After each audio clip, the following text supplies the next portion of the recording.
Hi boys and girls, it's Miss Rossi. Today we're going to be drawing a fall scarecrow. What you will need today is a white piece of paper, a pencil, an eraser, something to trace your drawing with. I have a Sharpie, but you can use any kind of marker or crayon or colored pencil. And you're going to need something to color with. I have crayons and I have markers to color today, but you can use whatever you have at home. If you want to use colored pencils or paint, that will work too. We're going to draw a scarecrow that has his arms stretched out along our paper.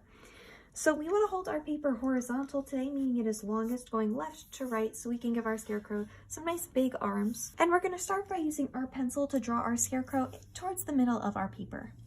Now right in the center, I am going to start by drawing my scarecrow's head, which is just going to be a nice big U shape. Now I want to leave space on both sides and on the bottom for its body, and I want to leave some space at the top because we're going to give it a nice big hat. Once you have your U shape for our scarecrow's head, we are going to draw two straight lines that are going down towards the bottom of our paper. This is going to be our scarecrow's neck. Once you have the neck on there, we're going to draw a big horizontal line that goes from one edge of our paper all the way across to the other. And you want that to touch your neck, so you can make your neck a little longer to touch it, or you can draw it through the neck. This is going to be where our scarecrow's arms are. We want to leave a little bit of space at the ends for our hands, so you don't want that line to touch the edge of our paper. And the next thing I am going to do is draw that same line a little bit lower, but jump over the center. So I'm doing almost like a big dashed line where I just have two dashes and a space in the middle.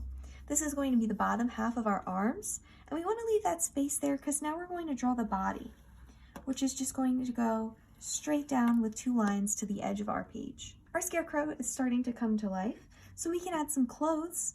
I'm going to do a curvy line on both sides of my arms because I'm going to make my scarecrow in overalls. I'm also going to do a big U shape down by the neck. I'm going to give it a big pocket by doing a horizontal line and two straight lines coming down. I'm going to put a dot and I'm going to connect those lines to the dot to make a point for my pocket. I'm going to do a big bumpy wavy line around the neck as a little collar, and I'm going to add some patches on my scarecrow's arms by just drawing some squares that have some lines coming off. And you can put these patches wherever you would like. We can also close off our arms with another straight line and add a design on our scarecrow's shirt. I want my scarecrow to be wearing a striped shirt. So I'm going to draw some stripes over here. They're going to come through that little middle gap, and then they're going to come out on this side. And I want my stripes to go horizontal, meaning they go from left to right, and vertical, meaning they're going up and down. But you can do any kind of design or pattern on your shirt. I'm going to add some hands on my scarecrow by just doing some big U shapes that are all connected, almost like a bunch of little hills. There you go. We can pretend like our scarecrow is wearing gloves. I'm also going to add a bunch of lines coming out to show some of our straw that makes up our scarecrow sticking out of there. Our scarecrow's body is finished, so it's time to move on to its face and head. I'm going to start by doing a line going across the forehead, and we're going to make our scarecrow's hat. So this is the part of the hat that's coming across our scarecrow's face. We're going to come down from the side of its head and curve up, almost like a huge looking ear shape. And then we're going to dip down and back up, curving all the way to the other side. That's going to be the brim of our hat, or that big edge part of our hat. And then we're going to make the top, and I'm going to bring it up and almost make like a letter M by curving up and back down again. You could add a stripe on your hat, you could add a bow, or any other kind of decoration you would like. I am going to draw my scarecrow's face. He's going to have two big eyes, a triangle nose, and a big smile. And I'm going to do some lines going through the smile so it looks like it's sewn on. And I'm also going to do two little circles for some cheeks. I'm doing some half circles inside the eye, which I can color in to make it look like he has an eyeball. And the last thing I'm going to add on my scarecrow is some more crazy lines coming out from under the hat to look like more of that straw.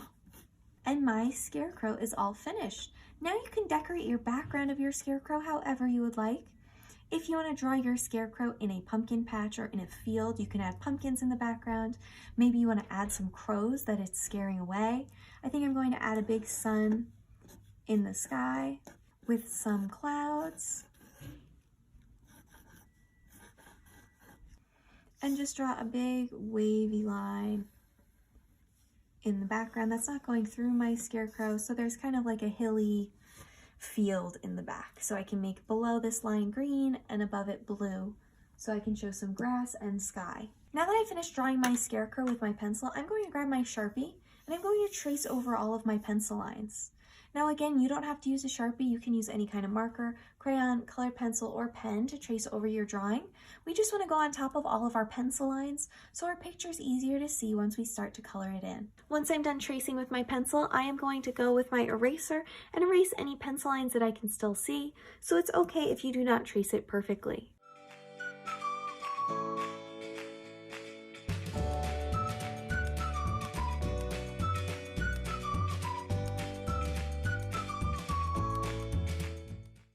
Finished tracing over most of my scarecrow with my Sharpie. Now you're going to notice that I didn't trace over the stripes I made in my shirt because I realized I wanted to trace those in a color so that the stripes on my shirt could be colored in. You can always trace over certain parts of your picture in different colors if you want them to be different colors instead of just black. It's totally up to you.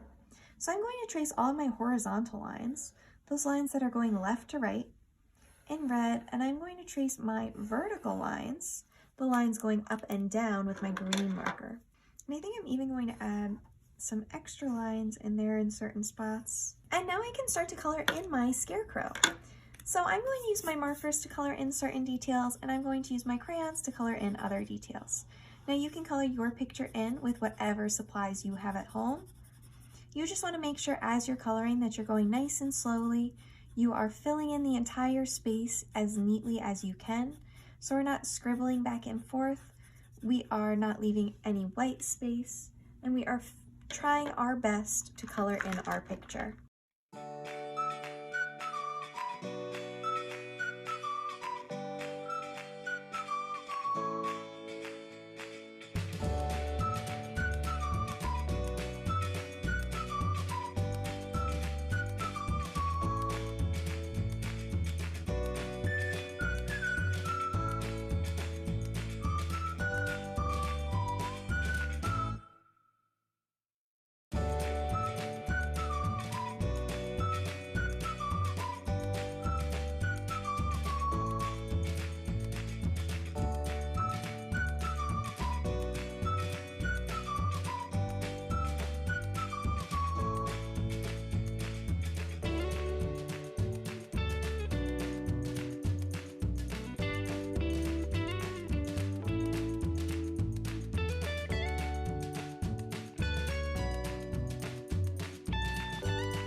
And that is my fall scarecrow all finished.